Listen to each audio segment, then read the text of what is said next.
Familia, tengan muy buenos días, que el Señor me los bendiga. Una vez más estamos delante de la presencia de nuestro Señor Jesucristo, dándole honra y gloria por todo lo bueno y maravilloso que ha sido en nuestras vidas. A esta hora venimos pues con lo que es la segunda parte del arrebatamiento de la iglesia. Ayer hablábamos de la posición pretribulacional, o sea, antes de la tribulación. Ahora vamos a hablar lo que opinan otros respecto a que la tribulación será a la mitad de la tribulación, y otra que será al final de la tribulación. Entonces vamos a leer los versículos de los cuales ellos creen que así va a ser el rapto de la iglesia. Pues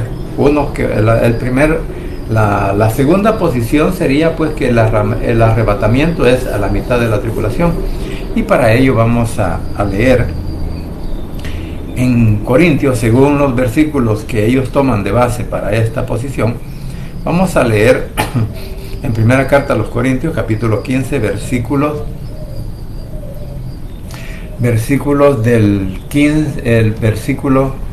el capítulo 15, versículo 52. Dice la palabra de Dios tal como ha sido inspirada por el Espíritu Santo, enseñada y predicada por nuestro Cristo de la gloria celestial.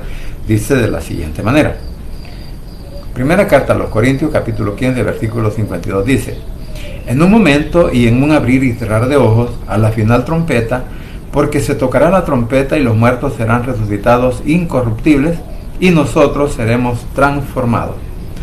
Padre santo y bendito que estás en los cielos, gracias te doy por este momento, gracias por la oportunidad de la vida que nos das, y gracias, Señor, porque hasta aquí tú sigues siendo fiel con cada uno de nosotros.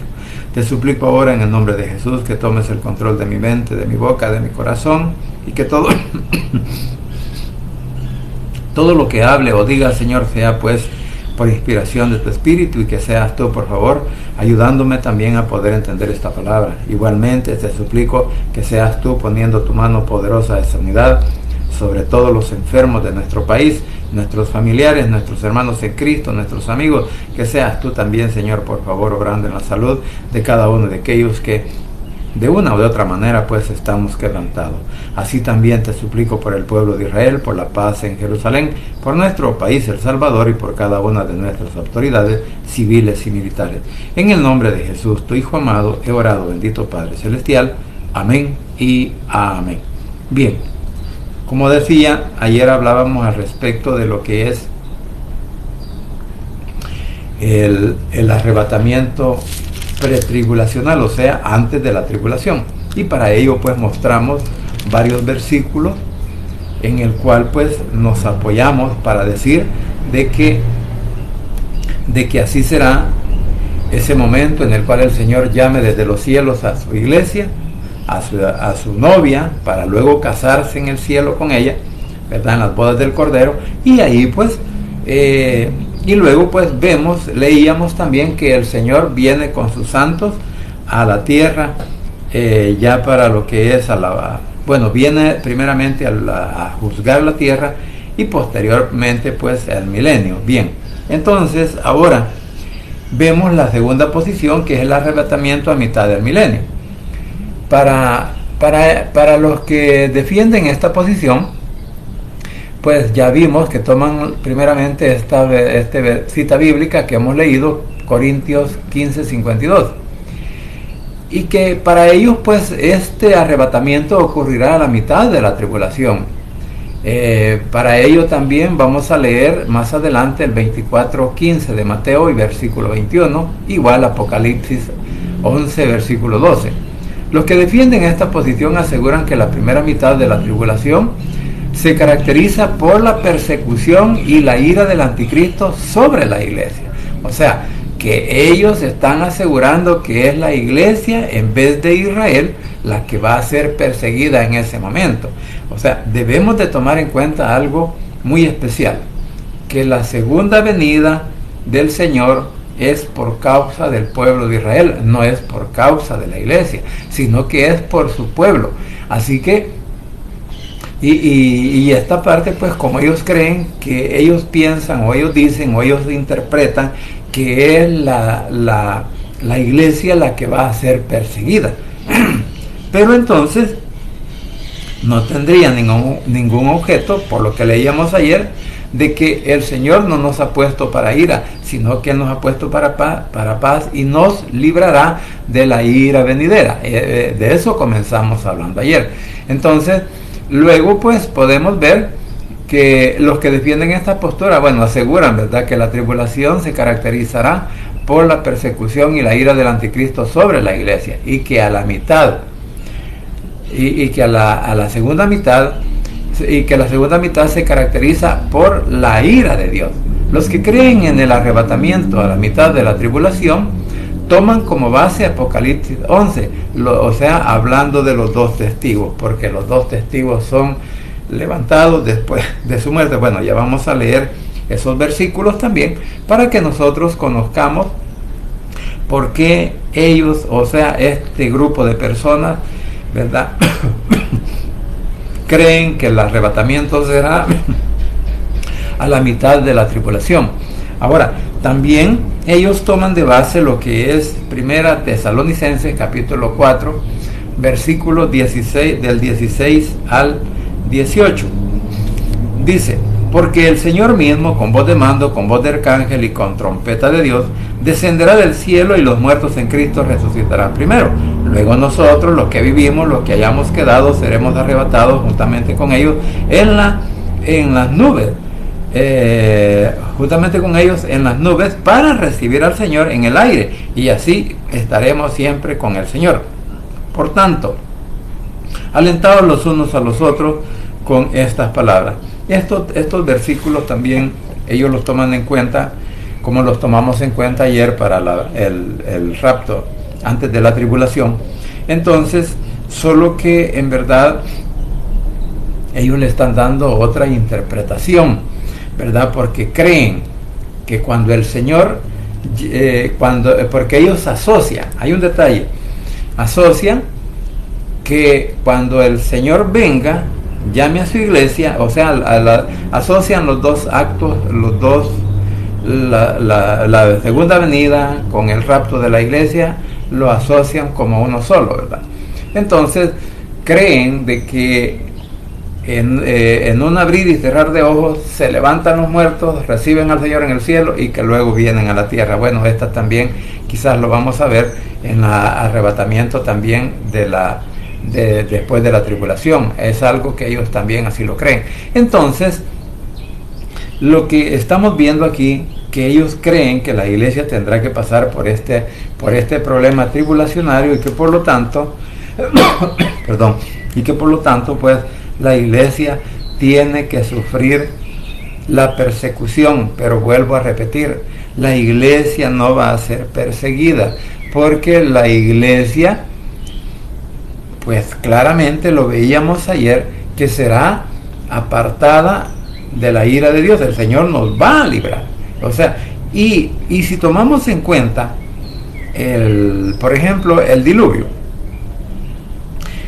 8 personas fueron salvas, las demás fueron destruidas, pero el arca que construyó Noé, pues es una figura de nuestro Señor Jesucristo, que a ellos no los dejó en tierra, sino que, si bien es cierto, los dejó sobre las aguas, ¿verdad?, sobre las aguas torrenciales, que se inundó la tierra, pero ellos quedaron libres. Entonces vemos que el Señor siempre tiene un lugar específico donde apartar a sus escogidos para que no sufran la pérdida de su vida, o no les pase lo mismo que les pasa al mundo incrédulo. Entonces, si vemos esto, podríamos asegurar que también el Señor hará lo mismo con la iglesia. Igual que, porque quiero decirles de que en el Antiguo Testamento también encontramos versículos en los cuales se habla al respecto, que la posición judía ve de una manera el arrebatamiento de la iglesia, como lo vemos nosotros, los evangélicos, que creemos en el rapto pretribulacional. Porque recuérdese que la palabra fue dada a los judíos primeramente, y luego pues a nosotros los gentiles como iglesia.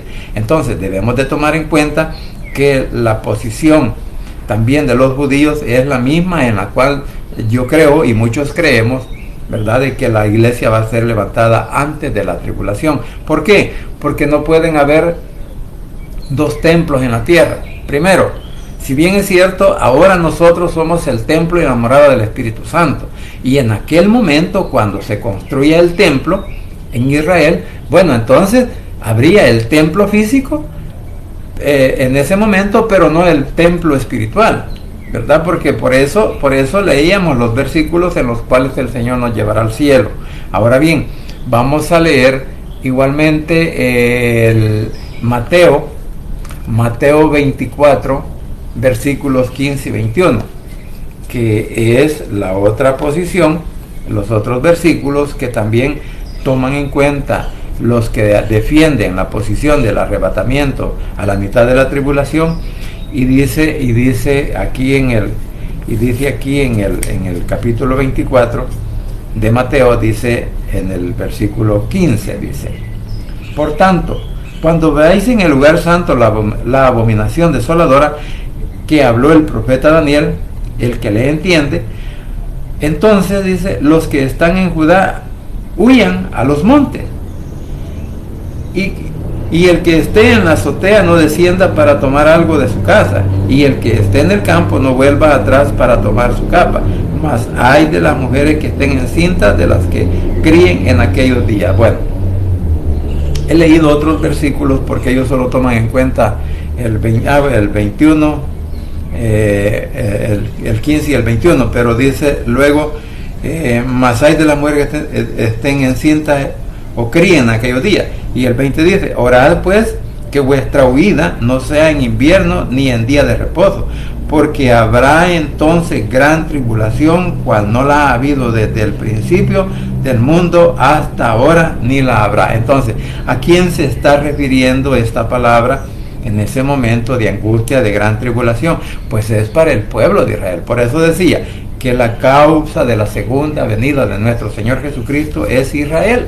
Es por causa de Israel, no es por causa de la iglesia, porque la iglesia ya no estará aquí. El Espíritu Santo todavía está en tierra, pero el Espíritu Santo ya no intercede en nada, mientras que, porque a nosotros el Espíritu Santo nos ayuda a poder traspasar los cielos. Así que vuelvo a repetir, esta otra palabra pues está dirigida al pueblo de Israel, ¿verdad?, en ese momento. Ahora vamos a leer lo que es Mateo 24 y Apocalipsis 11. Vamos a leer Apocalipsis 11, el capítulo 11 de Apocalipsis, lo vamos a leer hasta el 12. Dice la palabra de Dios: entonces me fue dada una caña semejante a una vara de medir, y se me dijo: levántate y mide el templo de Dios, el altar y los que adoran en él, pero el patio que está fuera del templo déjalo aparte y no lo midas, porque ha sido entregado a los gentiles, y ellos hollarán la ciudad santa 42 meses. O sea, estos son los primeros 42 meses, 3 años y medio, los cuales pues los gentiles, ¿verdad? O sea, el gobierno del anticristo estará en ese lugar, después de que se construya el tercer templo. Y daré a mis 2 testigos que profeticen por 1260 días, o sea, 3 años y medio, vestidos de silicio. Estos testigos son los 2 olivos, los 2 candeleros que están en pie delante de la tierra. Si alguno quiere dañarlos, sale fuego de la boca de ellos y devora a sus enemigos. Y si alguno quiere hacerles daño, deben morir él de la misma manera. Estos tienen poder para cerrar el cielo a fin de que no llueva en los días de su profecía, y tienen poder sobre las aguas para convertirlas en sangre, y para herir la tierra con toda plaga cuantas veces quieran. Cuando hayan acabado su testimonio, la bestia que sube del abismo hará guerra contra ellos, y los vencerás y los matará, y sus cadáveres estarán en la plaza de la gran ciudad, que en sentido espiritual se llama Sodoma y Egipto, donde también nuestro Señor Jesucristo fue crucificado. Y los 2 pueblos y de los pueblos, tribus, lenguas y nación verán sus cadáveres por 3 días y medio y no permitirán que sean sepultados. ¿Quiénes son estos? Los que no están escritos o inscritos sus nombres en el libro de la vida. Porque estos son las tribus, las lenguas, las naciones que verán a los 2 testigos cuando los matan, pues los del anticristo. Y dice, y los moradores de la tierra se regocijarán sobre ellos y se alegrarán y se enviarán regalos unos a otros, porque estos 2 profetas habían atormentado a los moradores de la tierra.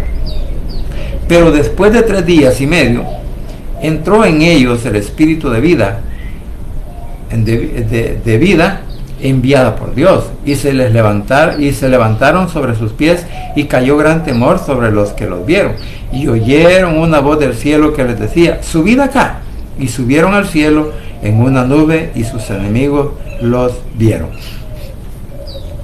Decíamos ayer que el apóstol Juan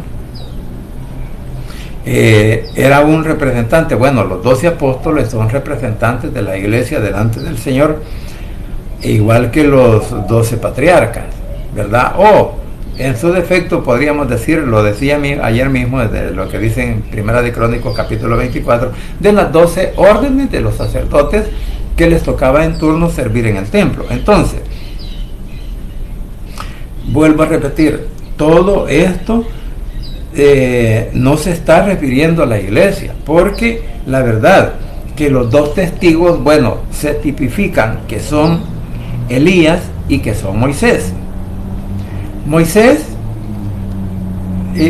Elías o sea, son 2 profetas del Antiguo Testamento, y que Moisés sabemos que fue el caudillo que el Señor utilizó para sacar al pueblo de Egipto, al pueblo de Israel de Egipto, para llevarlo a la tierra prometida, y que él fue muerto en el monte Nebo, ¿verdad? Por la rebelión que tuvo cuando le dijo al Señor que le hablara a la peña y que no la golpeara. Entonces él, por esa razón, le dijo al Señor que solamente iba a ver la tierra prometida. Pero en la transfiguración de nuestro Señor Jesucristo aparece Elías y aparece Moisés. Entonces se cree que ellos podrían ser los 2 testigos que van a aparecer en ese momento, porque tiene las características de Moisés. Uno de ellos los 2, uno cuando pues se presenta durante ese tiempo al faraón, y cuando se desatan las 12 plagas en contra de Egipto. Y el otro, Elías, sabemos que también él oró para que no lloviera durante 3 años y medio, y después de 3 años y medio oró para que volviera a llover. Entonces, por eso se cree que los 2 testigos serán Moisés y Elías. Ahora, si nosotros nos vamos un poco más allá, nos damos cuenta que ellos dicen que fueron traspuestos, o sea, levantados. Elías fue traspuesto, y Moisés, dice la palabra, que el Señor lo mató en el monte Nebo y que nadie encontró su sepultura. Entonces, pero aparece en la transfiguración del Señor. Ahora bien, entonces podríamos decir que esto también es una figura para el pueblo de Israel, no para la iglesia nuevamente. Porque si bien es cierto, los patriarcas son representantes de la iglesia delante del Señor, de nuestro Padre Celestial, del Antiguo Testamento o del pueblo de Israel, también los apóstoles son los representantes de la iglesia en el Nuevo Testamento delante de nuestro Señor Jesucristo. Entonces podríamos decir de que esta es la posición por la cual los que dicen que el arrebatamiento será la mitad de tribulación, con estos versículos bíblicos, pues ellos están diciendo que así será. Ahora, como dije, es contradictorio, pues, y para mí esto no queda muy claro de que en ese tiempo, porque si bien es cierto en la pretribulacional, en el arrebatamiento, el rapto antes de la tribulación, sí, los mismos algunos versículos que leíamos no dice que en ese momento será el rapto, pero sí lo podemos aplicar cuando vemos que nuestro Señor Jesucristo dice que nos apartará o nos guardará ¿verdad? Es como cuando a alguien pues le dicen, mira, guarda este billete de a 100, ¿verdad? Y se lo guarda en la cartera, lo guarda en su bolsa o lo guarda en algún lugar seguro para que nadie se lo vaya a encontrar. Entonces, para que el ladrón no lo vaya a encontrar, ¿verdad? Entonces, así vemos que el Señor también guardará a la iglesia, pero lo hará allá en el cielo. ¿Por qué? Porque allá en el cielo, durante la tribulación, está el bimá de Cristo, está la celebración de las bodas y la cena del Señor, que también aparece en Apocalipsis. Entonces, y después, si leemos Apocalipsis, nos damos cuenta que los eventos son por decirlo así, uno tras otro, o sea, consecutivos. Y por eso es que nosotros creemos, al leer Apocalipsis 4, que la iglesia será arrebatada antes del rapto. Ahora bien, vamos a tratar de hablar y terminar con esto con respecto al arrebatamiento de la post-tribulación, o sea, después de la tribulación. Estas personas que defienden esta postura creen que la iglesia sufrirá los 7 años de tribulación. O sea, que ellos creen que es la semana 70 de Daniel los que la iglesia va a pasar por esta situación. Los postribulacionarios dicen que el arrebatamiento está ligado a la segunda venida de Cristo. Y yo pregunto, ¿verdad? ¿Dónde quedan o dónde colocan ellos el bimá de Cristo y la celebración de las bodas del Cordero con la iglesia? Entonces, esa es una pregunta pues que yo me formulaba en mi mente y la hago ahora pues de una manera para que todos nos preguntemos en qué posición queda el bimá y en qué posición queda la boda del Cordero. ¿Por qué? Porque, y vuelvo a insistir, así como estos prácticamente aseguran más, o sea, no separan ni la segunda venida ni el arrebatamiento, no lo separan, sino que todos van en unidad. Y ayer yo decía algo, que no podemos mezclar los dos eventos en uno solo, porque son por separado. Porque cuando la iglesia es levantada al cielo, está esos 7 años, prácticamente 7 años que están, mientras aquí en la tierra hay tribulación, allá en el cielo hay fiesta, hay alegría. ¿Por qué? Para todos los que hemos creído en Cristo como nuestro único Salvador personal. Entonces está esa celebración. Primero, el bimá para recibir la recompensa o la corona, ¿verdad?, de la justicia, de la vida, y son 5 coronas las que el Señor va a repartir. ¿A quiénes? A aquellos que en alguna medida pues quizás tratamos de hacer un mejor trabajo aquí en la tierra respecto al Evangelio. Entonces, pero ellos están asociando que la segunda venida y el rapto son la misma cosa. Entonces, por eso decía yo, ¿en qué posición ponen ellos la boda del Cordero y el bimá de Cristo? La celebración. Porque si la iglesia, cuando Cristo venga, es levantada hacia el cielo, se encuentra con Jesús allá en el segundo cielo y luego viene, entonces quiere decir de que lo que encontramos en el Antiguo Testamento y lo que encontramos en el Nuevo Testamento, cuando Él dice que nos conducirá, por ejemplo en el capítulo 5 de Apocalipsis, ahí encontramos que el Señor es coronado rey y que Él está con su pueblo allá arriba. Entonces, como quien dice, los testigos de la coronación de nuestro Señor Jesucristo allá en los cielos. Entonces es bien contraproducente decir que el arrebatamiento va a ser después de la tribulación. Claro, hay personas que defienden esto a capa y espada, pero sin ningún argumento bíblico. Entonces, para todo esto podemos tener un argumento bíblico. Ahora bien, vamos a leer los versículos que ellos toman en cuenta para decir que la tribulación será en ¿cómo se llama? Será en el el rapto, será después de la tribulación. O sea, vamos a leer lo que dice Primera Tesalonicenses capítulo 5, versículo 4. Primera Tesalonicenses capítulo 5, versículo 4 dice: mas vosotros, hermanos, no estáis en tinieblas para que aquel día os sorprenda como desde desde el versículo 13 del capítulo 4, está hablando de la venida de nuestro Señor Jesucristo, quien vendrá como ladrón en la noche, en el cual nadie lo sabe, y que viene, pues, como dice aquí. Bueno, vamos a leer los versículos para que los podamos entender. Dice: tampoco queremos, hermanos, que ignoráis acerca de los que duermen, para que no os entristezcáis. Bueno, esto es lo que dice digamos, hablando del rapto, pero en el capítulo 5, versículo 1 al 4 vamos a leer: pero acerca de los tiempos y de las ocasiones, no tenéis necesidad, hermanos, de que yo os escriba, porque vosotros sabéis perfectamente que el día del Señor vendrá así como ladrón en la noche. Que cuando digan paz y seguridad, entonces vendrá sobre ellos destrucción repentina, como los dolores a la mujer encinta, y no escaparán. Mas vosotros, hermanos, no estáis en tinieblas, para que aquel día os sorprenda como ladrón, porque todos vosotros sois hijos de luz, en el versículo 5, e hijos del día. No somos de la noche ni de las tinieblas. Por tanto, en el 6, no durmamos como los demás, sino velemos y seamos sobrios. Pues los que duermen de noche, duermen, y los que se embriagan de noche, se embriagan.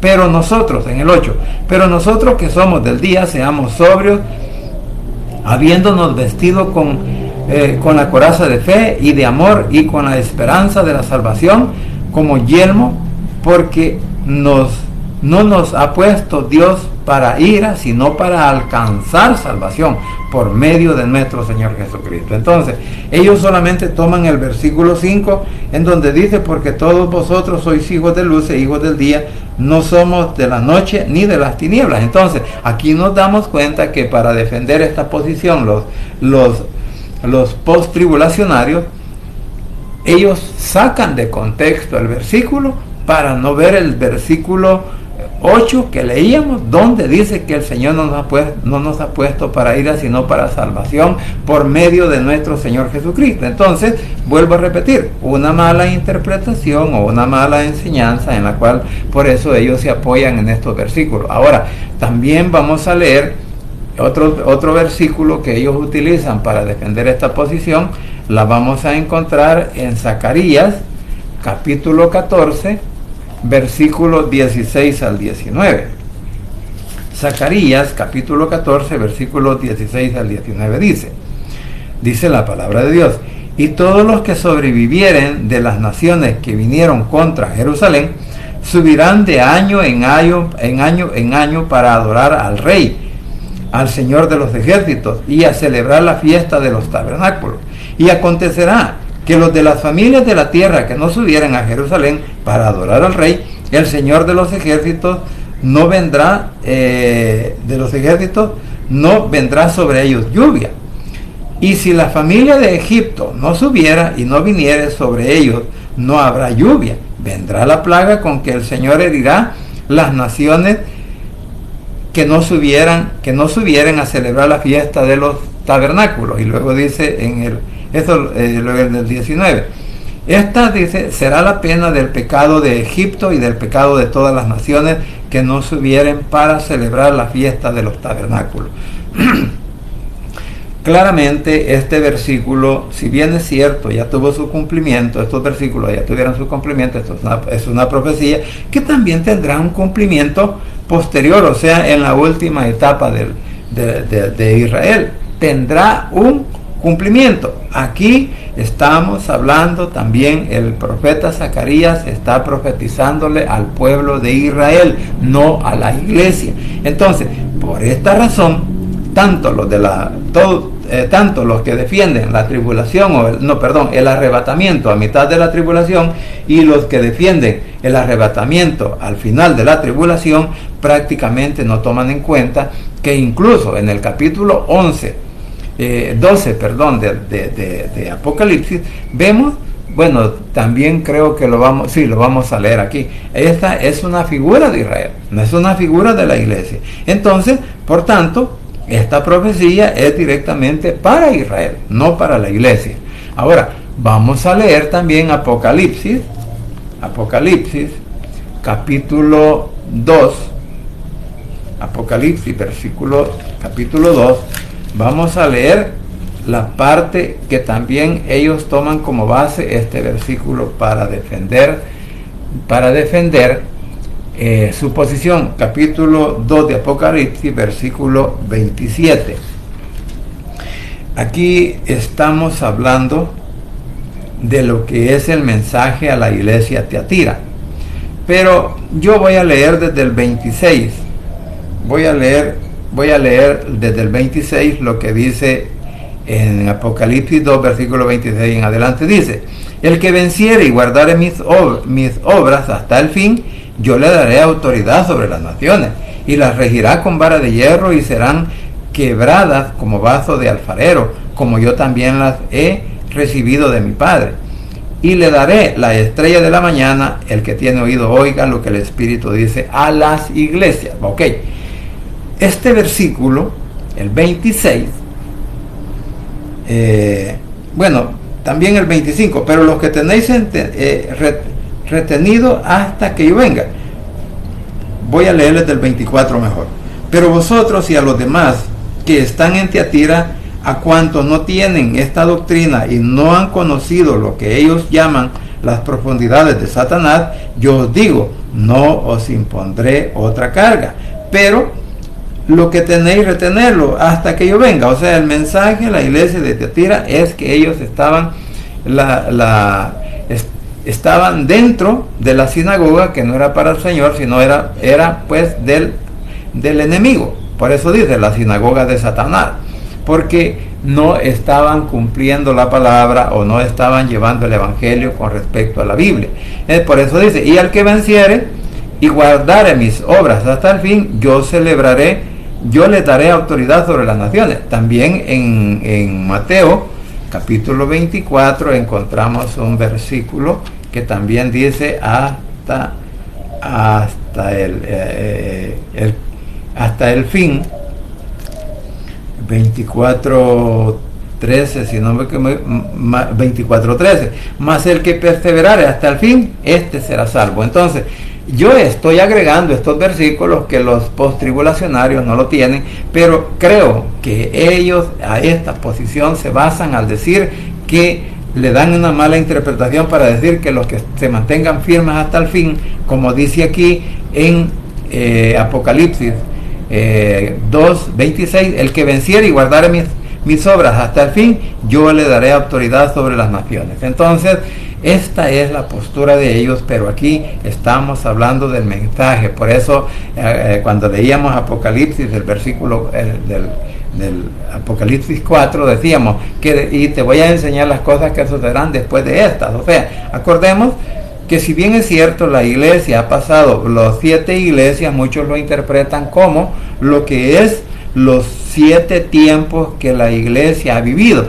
y se cree que ahora estamos viviendo a través del mensaje de la Odisea el último tiempo. Entonces, por eso el Señor hace un llamado a todos la iglesia. Por eso un día de estos predicábamos el llamado al arrepentimiento, que a pesar de que nosotros nos estemos congregando, a pesar que prediquemos, a pesar que evangelicemos, o a pesar que leamos la Biblia, pero no estamos poniendo por obra la palabra, sino que estamos viviendo de acuerdo a nuestra propia voluntad, entonces el Señor nos hace un llamado. ¿Para qué? Para que nos arrepintamos, y ese es el mensaje que prácticamente viene en lo que es el símbolo a la iglesia, en los 7 nombres que aparecen ahí, comenzando desde Éfeso hasta llegar a la Odisea, que es el mensaje para que el pueblo de Dios, para que el hombre de Dios de verdad se ponga firme sobre la roca inconmovible que es Cristo. ¿Para qué? Para no perder la oportunidad de la salvación. Entonces, por lo tanto, este grupo que defiende pues que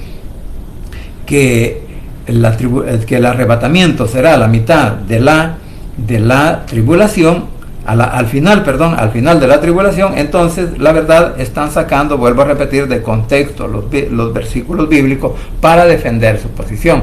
Ahora, leamos lo que dice Apocalipsis 12:5.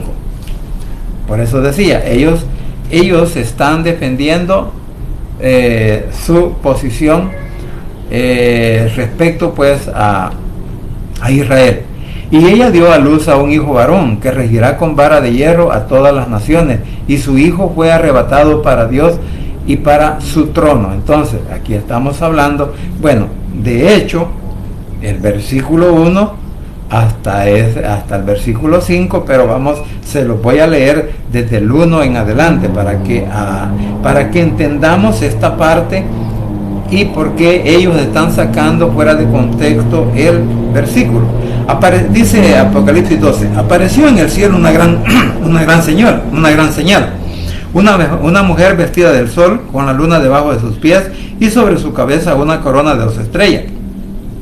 Y estando encinta clamaba con dolores de parto, en la angustia del alumbramiento. También apareció otra señal en el cielo. He aquí un gran dragón escarlata, que tenía 7 cabezas y 10 cuernos, y en su cabeza 7 diademas.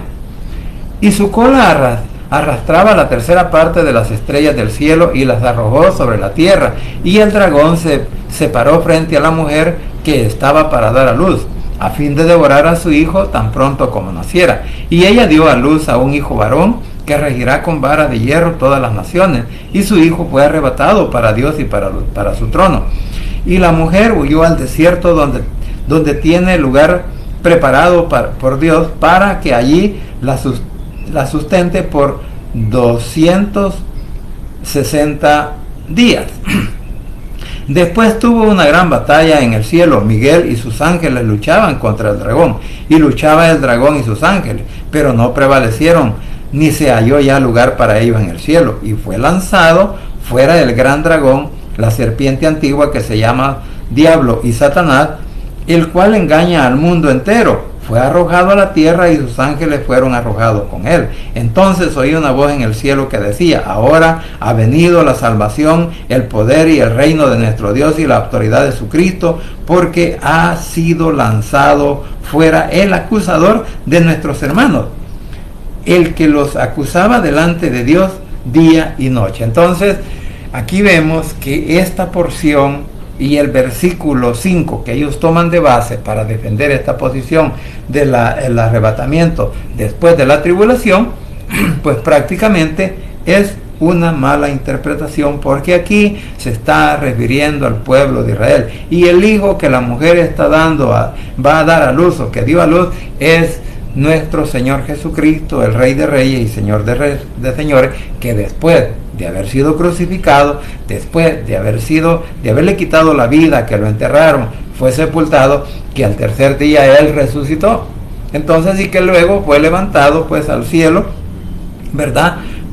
Y de esa misma manera poder venir en su segunda venida. Entonces, ahora nos damos cuenta también pues que esto es lo que está pasando con estos que defienden esta postura post-tribulacionaria, que en verdad no hay nada directamente que se pueda creer o se pueda decir en este sentido de que el arrebatamiento será para el final de la tribulación. Eso pues no lo sustenta la Biblia, ni los versículos que estamos leyendo, porque, vuelvo a repetir, estos versículos están hablando ¿de quién? Del pueblo de Israel, no de la iglesia. Y recordemos que Israel tiene que pasar por este problema de la tribulación, y por eso lo vemos allá en Ezequiel, capítulo 37, 38 y 39, y que el Señor viene a salvar a su pueblo, y que todo ojo lo verá, como dice en Apocalipsis, pero también ellos reconocerán que Jesús es su Salvador personal, que Jesús es el Rey de Reyes y Señor de Señores, y que es el ungido, el enviado por nuestro Padre Celestial. Hasta entonces, todos los que estén vivos en Israel en ese entonces reconocerán que Jesús es el Hijo de Dios. Ahora, vamos a leer también en Apocalipsis capítulo 19, el versículo 15.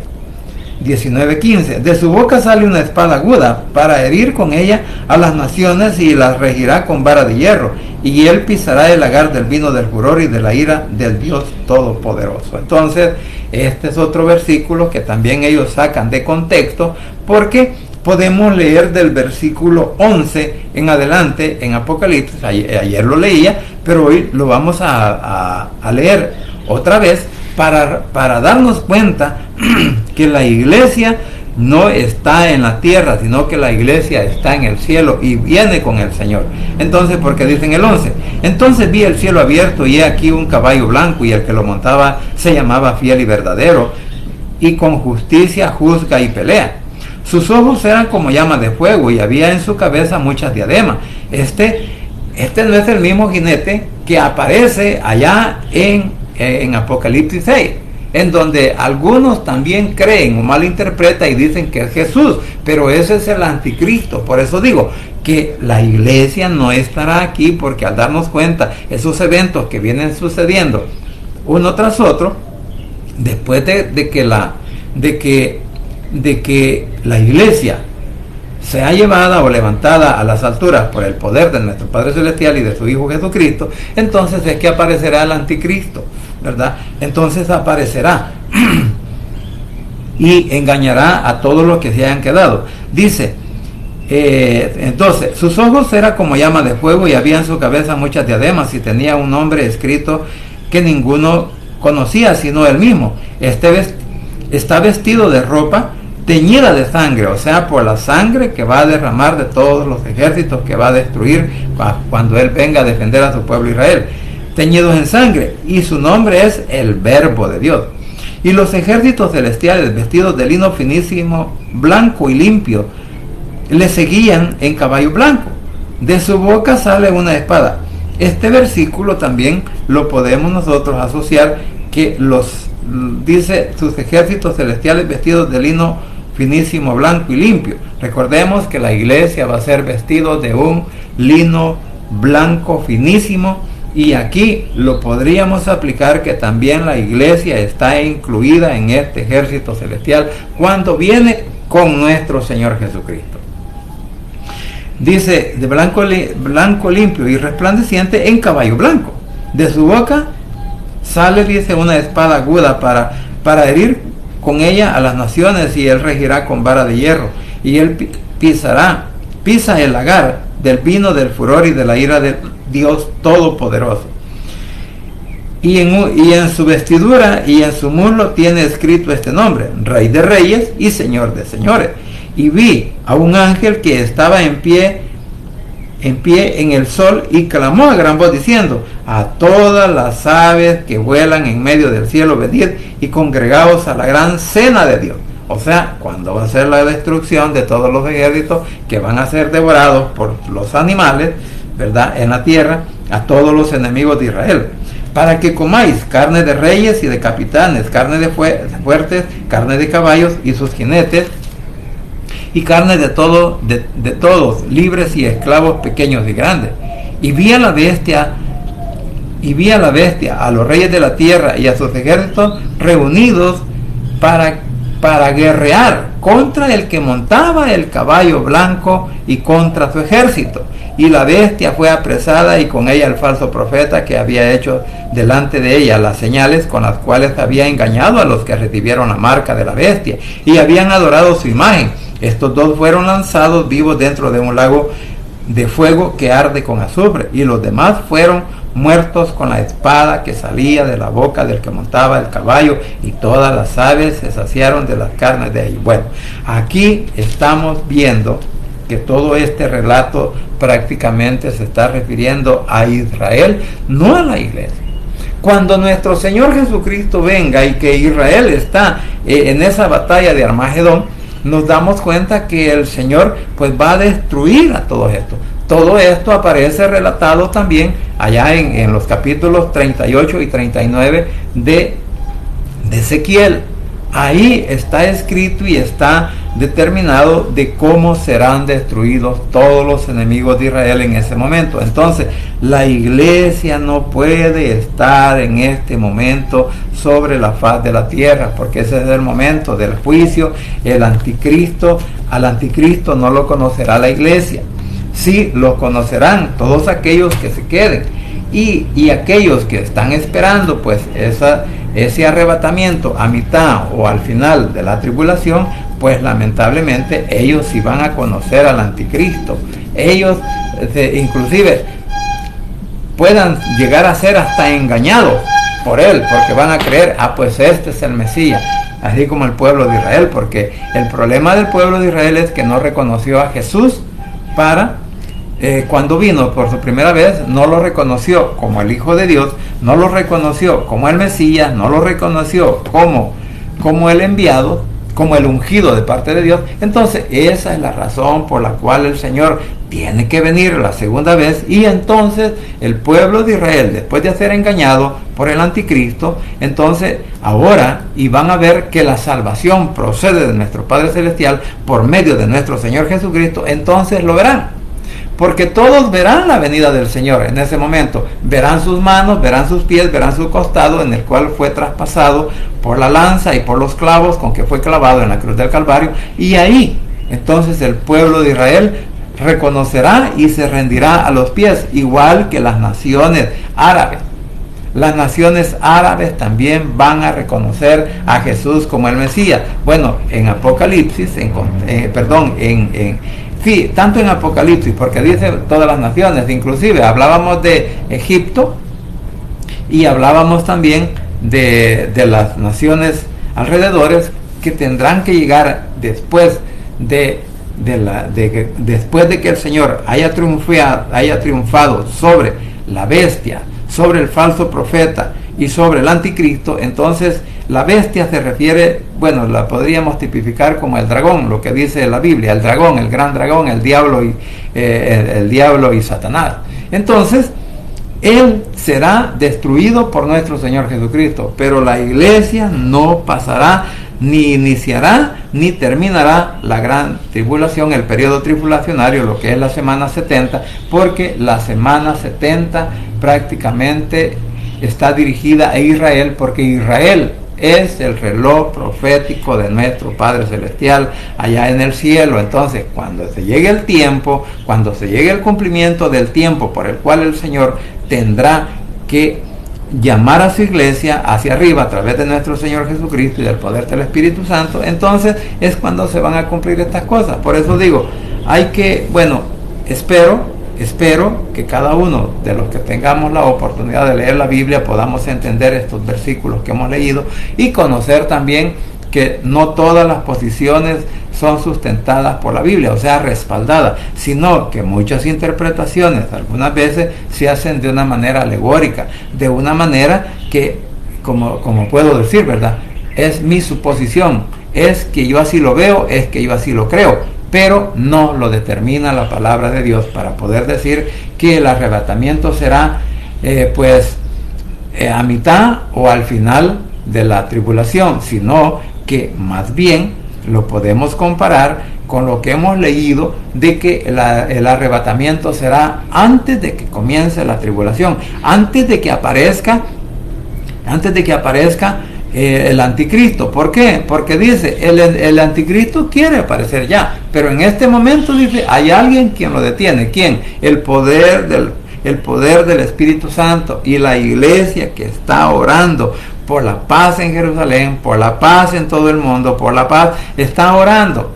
¿Para qué? Y eso resulta que el enemigo todavía no tiene la entrada a la tierra, no tiene la entrada al mundo todavía, porque él se va a aparecer como el pacifista del mundo en ese momento, y por eso aún hasta sus escogidos caerán en la trampa. O sea, sus escogidos, ¿quiénes son? Es la nación de Israel. Ellos son los escogidos. Por eso vuelvo a repetir, la causa de la venida de nuestro Señor Jesucristo no es la iglesia. La causa de la segunda venida de nuestro Señor Jesucristo es su pueblo Israel, porque recordemos que Israel sigue todavía en la mirada, sigue en los ojos de nuestro Padre Celestial, y nuestro Señor Jesucristo vendrá como el paladín a defender contra la agresión de todas las naciones del mundo entero, con esos 200 millones de soldados que quieran destruir a Israel. Ahí va a aparecer el Señor Dios Todopoderoso y va a eliminar todos estos ejércitos del oriente, ¿verdad? Todos estos ejércitos que posiblemente vengan de China, ejércitos que vengan de Rusia, el principal protagonista, ejércitos que vengan de Turquía, y todas las naciones árabes que se unan al anticristo para luchar contra Israel serán vencidos con el poder de la palabra de nuestro Señor Jesucristo. Por eso Solo en Cristo Jesús hay poder y hay salvación. Y no se olvide que el Señor pronto vendrá o pronto estará llamando a su iglesia para la morada eterna. Así que vamos a orar. Padre Santo y bendito que estás en los cielos, gracias te doy por este momento, gracias por la oportunidad de la vida que nos das y gracias porque hasta aquí, Señor, tú has sido fiel y grande y maravilloso, Señor, para defendernos de todo ataque, para librarnos, Señor, de la presencia del enemigo y también, Señor, que has puesto tu mano poderosa de protección para que no seamos engañados y que sigamos el ejemplo que nos diste tú, Señor, y que a través de tu palabra nosotros lo aprendamos. Así también te suplico, Señor, que bendiga al pueblo de Israel por la paz en Jerusalén, por nuestro país, El Salvador, por nuestras familias que habitamos a lo ancho y a lo largo de nuestro país y también por aquellos que viven en el extranjero, Señor, que seas tú, por favor, obrando en defensa de ellos donde quiera que se encuentren, que pongas tu mano poderosa de sanidad sobre todos nuestros hermanos enfermos que están adoleciendo diversas enfermedades, Señor, diversos padecimientos, por aquellos que tienen problemas en sus órganos internos, por aquellos que tienen cáncer, por aquellos que tienen leucemia, por aquellos que tienen ese problema, Señor, de insuficiencia renal o que sus riñones no están funcionando adecuadamente. Te ruego en el nombre de Jesús que puedas poner tu mano poderosa de sanidad o permitirle, Señor, que les puedan donar un riñón y que sea trasplantado en su cuerpo y así, Señor, poder volver a la normalidad. Desde ya, Señor, pues te agradecemos por todo lo bueno y maravilloso que haces en nuestras vidas, por nuestra protección, por nuestra salud, por nuestra provisión y por nuestra bendición. Te damos honra y gloria, Señor, y te suplicamos que siempre nos lleves en el hueco de tu mano y que el enemigo no tenga ninguna oportunidad de acechar contra nuestras vidas, ni nuestras vidas seculares como también nuestra vida espiritual, para que nosotros te sigamos adorando, amando, Señor, y así, papito lindo, estar seguros de que cuando tú cuando el arcángel por orden tuya suene esa trompeta, Señor, estar preparados para poderlo oír y ser levantados en poder y con esa gloria con la cual, Señor, tú te fuiste, que así también nos permitirás a nosotros levantarnos de la tierra para subir, Señor, hacia ese segundo cielo en donde nos reuniremos contigo. Desde ya, papito lindo, pues te damos honra y gloria y te suplicamos que siempre nos guardes y nos protejas, Señor, de todo ataque del enemigo. Asimismo, Señor, quiero suplicar por cada una de nuestras familias que aún no te han reconocido como Salvador personal, que en esta hora puedan abrir su corazón, puedan confesar con sus labios y repetir esta oración para tener, Señor, esa seguridad de la salvación, que estaremos contigo, Señor, por toda una eternidad, y repetir esta oración de la siguiente manera: Señor Jesús, en esta hora vengo delante de tu presencia, abro mi corazón y confieso con mi boca que tú eres mi único y suficiente Salvador personal. Creo que eres Dios, que moriste en la cruz y que resucitaste al tercer día. Padre, me arrepiento, soy pecador. Gracias te doy por enviar a tu Hijo a morir en mi lugar. Gracias, Cristo, por salvar mi alma hoy. Que el Espíritu Santo selle mi corazón y me dé esa seguridad de que al morir voy a estar en tu presencia, porque tú, mi Señor, escribirás mi nombre en el libro de la vida. En el nombre de Jesús, tu Hijo amado, he orado, bendito Padre Celestial. Amén y amén. Bien, familia, gracias por permitirme llegar a sus hogares. Gracias por la oportunidad de vida que nos das y gracias porque hasta aquí, Señor, tú sigues siendo fiel con nosotros. Hasta que tú vengas te vamos a servir y esperamos, Señor, que pronto pues nos estés llevando a tu presencia. Así que pasen un buen día, muchas bendiciones. Gracias, hermana Estela, por estar conectada. Que el Señor la guarde y la bendiga junto a su familia. Y desde ya pues nos declaramos que el Señor tiene el poder para librarnos de todo ataque del enemigo. Así que un buen día y muchas bendiciones.